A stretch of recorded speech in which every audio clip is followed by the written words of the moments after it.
Hello, I'm Dana Twight.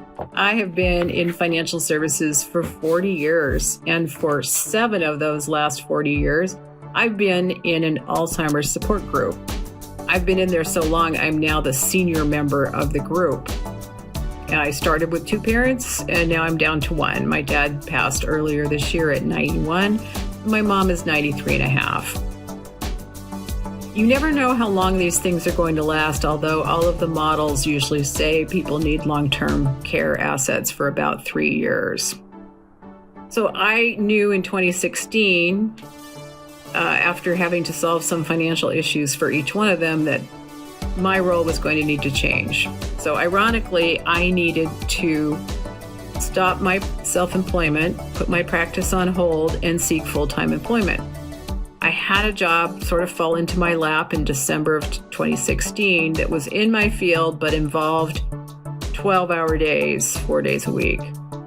So despite the pay being slightly under market, I took it because I needed the stability of full-time employment, which gave me paid sick leave, paid medical premiums, paid vacation, and also, as I learned later, the capacity to take an unpaid leave of absence and have a job to return to.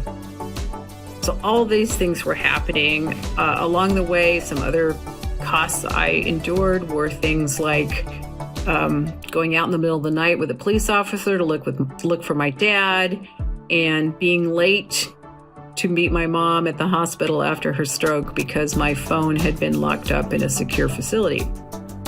So you can't plan for everything. The tangible costs also include a tremendous amount on healthcare, $6,000 deductible, all the money, the $4,000 to $5,000 I put in an HSA every year, I also mostly spent. So that was a big cost. And of course, I had the cost of my commute. Therapy is expensive, for example. I felt like my job mobility was greatly reduced. And then, of course, the private practice was mostly put on hold, so no growth there. Intangibles include things like the worry of running out of assets to sell and manage for themselves, worry about growing my retirement assets because maybe I wouldn't be left with any money to inherit, because of course their care would need to come first. Some opportunity costs in terms of lack of job mobility, and also not as much leisure time. So while I became an unexpected caregiver, I am very grateful to have had so many years of training and experience in my field, which helped me a lot along the way.